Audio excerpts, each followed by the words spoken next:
নমস্কার, সকলে কেমন আছো? আশা করছি সকলে খুব ভালো আছো। চলে এসেছি নতুন একটা ব্লগ নিয়ে। যারা আমার ভিডিওগুলো দেখো তাদেরকে অসংখ্য অসংখ্য ধন্যবাদ। আর যারা আমার চ্যানেলে নতুন বন্ধু তারা কিন্তু অবশ্যই চ্যানেলটা সাবস্ক্রাইব করে দিও। আর ভিডিও কেমন লাগছে অবশ্যই কিন্তু কমেন্ট করে জানিও। সকাল সকাল চলে এসেছি, রান্না করছিলাম। এখানে ভাত চাপিয়েছি আর একদিকে হচ্ছে আলু আর বরবটি সেদ্ধ করতে চাপিয়েছিলাম, এটা ভাজা হবে। আর প্রেসার কুকারে একটু এঁচোড় আর আলু সেদ্ধ করে নিচ্ছি, যেহেতু এখন এঁচোড় পাওয়া যাচ্ছে ভালো, তো এই সময় খেতে হবে। এরপরে কিন্তু আর ভালো পাওয়া যাবে না, তখন হচ্ছে এঁচোড়ের দানা হয়ে যায়। তো যখন যে সবজিটা ভালো পাওয়া যায় তখন কিন্তু সেই সবজিটা দেখবে খেতে হবে, কারণ পরে আর ভালো পাওয়া যাবে না। তো তারপরে দেখো মেয়েও উঠে চলে এসছে, দেখছি উঠে পড়েছে। আর এখানে আজকে কিন্তু ফার্স্টবার আমি এঁচোড় করব পুরোপুরি নিরামিষ, কারণ এর আগে যখনই এঁচোড় রান্না করেছি সেটা কিন্তু পেঁয়াজ রসুন দিয়ে, কিন্তু এই ফার্স্ট হচ্ছে নিরামিষভাবে রান্না করব।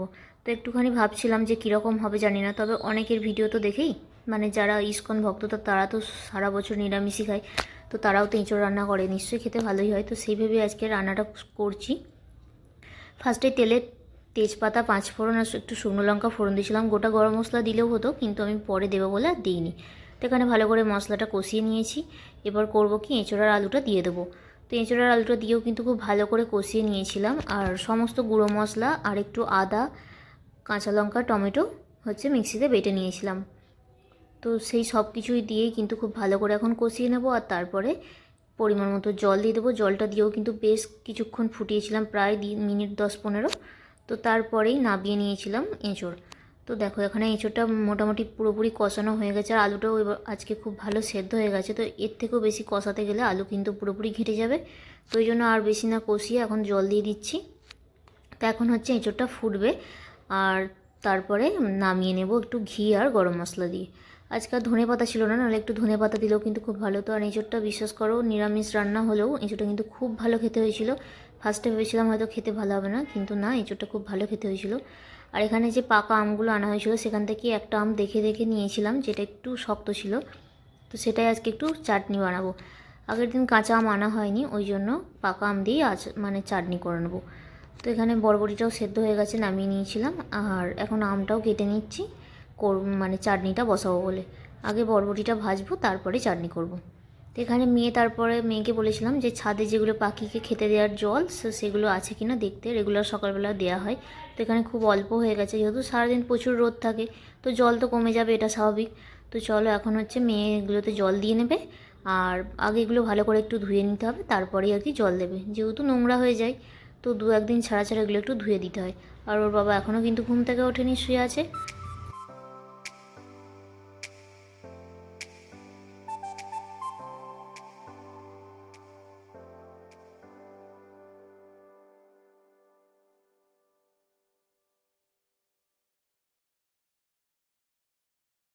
তো আমটা আমি ধুয়ে নিয়েছিলাম, মানে খোলাটা ছাড়িয়ে নিয়ে তারপর আমটা ধুয়েছিলাম। ধুয়ে এখন হচ্ছে ছুরি দিয়ে ছোটো ছোটো করে পিস পিস করে নেব। তো তারপরে আমটা চাটনি করব।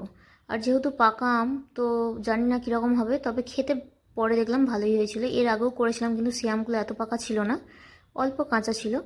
তো তারপরে দেখো আমি ওদিকে রান্না করছিলাম, আর মেয়ে এদিকে পাখির খাবারের যেগুলো জল দেওয়া হয় সেই বাটিগুলো নিয়ে চলে এসছে, এনে বাথরুমে ভালো করে রোগড়ে ধুয়ে নিচ্ছে। আর তারপরে যেহেতু সকালবেলা জল ধরানো হয়, খুব ঠান্ডা ঠান্ডা জল থাকে, তো এগুলো এখন দিয়ে দেবে। আর রেগুলার সকালবেলা কিন্তু বেশ কিছু পাখি আসে, তো যেহেতু জলের সাথে সাথে কিছু চাল বিস্কুট এগুলোও দেওয়া থাকে, তো ওরা কিন্তু খুব খেতে মানে পছন্দ করে, দেখি খায়ও। তো রেগুলার বিস্কুটটা দিতে হয় না, 1 প্যাকেট বিস্কুট দিলে মোটামুটি 2-3 দিন থাকে। তো কাকগুলো আবার জানো তো খুবই চালাক, তো তারা কি করে বিস্কুটগুলো মুখে করে নিয়ে জলের মধ্যে ডুবিয়ে ডুবিয়ে তারপরে খায়। তো যদি কোনো দিন সেই ক্লিপ নিতে পারি তো তোমাদেরকে অবশ্যই দেখাবো। দেখো এখানে আমার রান্না কিন্তু এঁচোড় কমপ্লিট। আর তারপরে এখন করব বরবটি আলু ভাজা আর আমের চাটনি। তো তারপরে ওর বাবাকেও টিফিন গুছিয়ে দিয়েছিলাম, ওর বাবা কাজে চলে গেছিলো। এটা হচ্ছে অনেকটাই বেলায়, মানে দুপুরবেলা আর কি। মেয়ে যেহেতু বাড়িতে ছিল, ও স্নান হয়ে গেছে, আমারও হয়ে গেছিলো, গোপালকে খাওয়া দাওয়া করিয়ে দিয়েছি। আর এখন হচ্ছে মেয়ে আর আমি খাবো। মাঝে মাঝে ছেলেমেয়েরা দেখবে বায়না করে যে ও বাড়িতে যা বড়রা যে কাজগুলো করে সেগুলো করার জন্য, যেমন হচ্ছে আমার মেয়ে মাঝে মাঝেই বলে যে ও নাকি ভাত বেড়ে দেবে। তো আজকে এখন ও বললো যে আমি বাড়িতে আছি মা, আমি ভাত বাড়বো। তো বললাম ঠিক আছে তুই বাড়। তো ও বললো যে ঠিক আছে আমি বাড়বো। তো ওই জন্য দেখো ও এখন ভাত বেড়েছে, একটা ওর আর একটা আমার। তো এখন সাজিয়ে দিচ্ছিল, দিয়ে বলছিল মা এঁচোড়টা কি বাটিতেও দেবো, দিয়ে বললাম যে না, এঁচোড়টা বাটি দিতে লাগবে না, তো ওটা আমরা নিয়ে নেবো দুজনে। তো চলো দেখো গোপাল কি করছে, অবশ্যই তোমাদেরকে দেখাচ্ছি গোপালকে একটু দর্শন করে নাও। আর দেখো আগের দিন যে মুকুটটা গোপালের জন্য বানিয়েছিলাম সেটা কিন্তু পরে বেশ গোপালকে সুন্দর লাগছে, তাই না? তো ভাবছি ওর জন্য বেশ কয়েকটা এরকম মুকুট বানাবো, আর অবশ্যই তোমাদের সাথে শেয়ার করব কী করে বানাচ্ছি।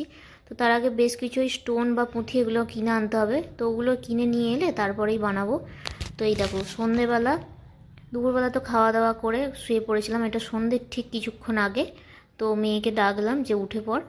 তো মেয়ে উঠে পড়েছে, ও গেছিলো একটু দোকানে গোপালের জন্য একটা বিস্কুট আনতে, আর ও একটা চিপস নিয়েছিল, নিয়ে চলে এসছে। এখন হচ্ছে সন্ধে দেবে সেই জন্য। আর আগের দিন যে পয়লা বৈশাখের জন্য গিয়ে যে জামাগুলো নিয়েছিলাম সেগুলোই ও আজকে দুদিন এখন পরছে, মানে যেহেতু নতুন জামা, পুরোনোগুলো আর এখন পরছে না, তো এগুলোই এখন পরছে।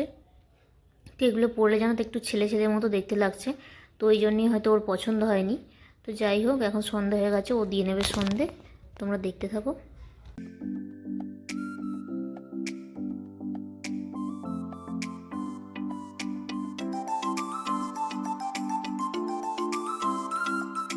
ওর সন্ধে দেওয়া কমপ্লিট হয়ে গেছিলো, তারপরে অনেক কদিন হলো চা খাইনি, প্রায় 2-3 দিন মতো হলো, গরমের জন্য চা আর কি খাইনি। তো আজকে হলো একটুখানি চা খাবো, তো ওই জন্য চা করে নিয়েছিলাম। তো মেয়ে বললো আমি একটু খাবো, তো ওই জন্য দেখো ওর আর আমার জন্য অল্প অল্প একটু চা করে নিয়েছিলাম, আর নিয়েছিলাম মুড়ি বিস্কুট আর একটু শশা কুচিয়ে, শশাটা একটু মশলা দিয়ে নিয়েছিলাম। তো এখন হচ্ছে ওকে পড়াবো, যেহেতু ওর কালকে লাস্ট পরীক্ষা আছে। তো কালকের দিন পরীক্ষা হয়ে গেলেই কিন্তু মানে এবছরের মতো পরীক্ষা শেষ, এবার আবার সামনের ক্লাসে যখন নতুন উঠবে তখন। তো ওকে এখন পড়াতে বসবো, ওই জন্য ওর বাবাকে ফোন করে বলে দিয়েছিলাম যে আজকে রাত্রে বাড়িতে রান্না করবো না, তুমি আসার সময় খাবার নিয়ে আসবে বাইরে থেকে। তো ওই জন্য ওর বাবা আসার সময় গোপালের জন্য একটু মিষ্টি নিয়ে এসছে, আর আমাদেরও খাবার নিয়ে এসছে। গুজরাটে যতদিন আছি তো মানে অনেক রকমেরই থালি খাওয়া হয়েছে, যেমন গুজরাটি বলো পাঞ্জাবি বলো, এই থালিগুলো খাওয়া হয়েছে, কিন্তু কোনোদিন জৈন থালি খাওয়া হয়নি। তো আজকে ওই জন্য ওর বাবা জৈন থালি নিয়ে এসেছিলো। তো আনার আগে আমাকে ফোন করে জিজ্ঞাসা করেছিল, তো আমি বললাম যে ঠিক আছে নিয়ে এসো, খেয়ে দেখবো কীরকম। তো মানে সেরকম কিছুই ব্যাপার নয়, তরকারির স্বাদ মোটামুটি একই ছিল, খালি জৈনদের খাবারে মনে হয় যতদূর সম্ভব কোনো রকম পেঁয়াজ বা কোনো রকম আমিষের ছোঁয়া থাকে না, সেই জন্য। তো ওরা কিন্তু আলুও খায় না জৈনরা, যতদূর জানি। তো যাই হোক, এখানে আমাদের জন্য নিয়ে এসেছিলো জৈন থালি, আর মেয়ের জন্য নিয়ে এসেছিলো বিরিয়ানি। তো থালির মধ্যে ছিল একটা মানে মটরের তরকারি, ওই কাবলি ছোলার তরকারি ছিল, পনির ছিল, ডাল ছিল, একটু রাইস ছিল, আর এখানে তান্দুরি রুটি ছিল, আর ছাঁচ আর পাঁপড়, এই কটাই ছিল থালিতে। তো গুজরাটি থালিগুলো তো কিন্তু এরকমই থাকে, খুব একটা কিছু আলাদা থাকে না। ওতে মানে গুজরাটি বা পাঞ্জাবি থালিতে স্যালাড হিসেবে পেঁয়াজ এগুলো দেওয়া থাকে, তো এতে শুধু লেবু দেওয়া ছিল আর একটা করে আচার দেওয়া ছিল। আর মেয়ের জন্য নিয়ে এসেছিলো সাদা বিরিয়ানি। তো সাদা বিরিয়ানি তো তোমরা এর আগেও দেখেছো, আমরা নিয়ে এসেছি অনেকবার, খাওয়া দাওয়া করেছি। তো এই দেখো মানে তরকারির স্বাদ কিন্তু খুব ভালো ছিল, আর রাইসটাও ভালো ছিল, সবই মোটামুটি ভালো ছিল। তো একটা থালি মোটামুটি একজন খেয়ে ভালো পেট ভরে যাবে। আর তান্দুরি রুটি ছিল 3টে, তো সেটা কিন্তু একটু আমাদের জন্য বেশিই হয়ে গেছিলো। তো যাই হোক, এই যে এখন মেয়ে হচ্ছে খেয়ে নিচ্ছে, যেহেতু গোপালকে খেতে দিচ্ছিলো, তো ও আর আমি একটু পরেই বসেছি, ওর বাবা আগেই বসে পড়েছিল। খাবার ঠান্ডা হয়ে গেলে আর খেতে ভালো লাগবে না, সেই জন্য। তো এখানে এখন মেয়ে ওরটা নিয়ে নিচ্ছে। তো চলো আজকের ভিডিওটা এই পর্যন্ত, দেখা হচ্ছে পরে নতুন একটা ব্লগে। ততক্ষণ সবাই খুব ভালো থেকো, সুস্থ থেকো, সাবধানে থেকো। ব্লগ কেমন লাগছে অবশ্যই কিন্তু জানাতে ভুলো না, তো তোমরা জানালে অবশ্যই আরও ভালো লাগবে ব্লগ বানাতে। তো চলো টাটা।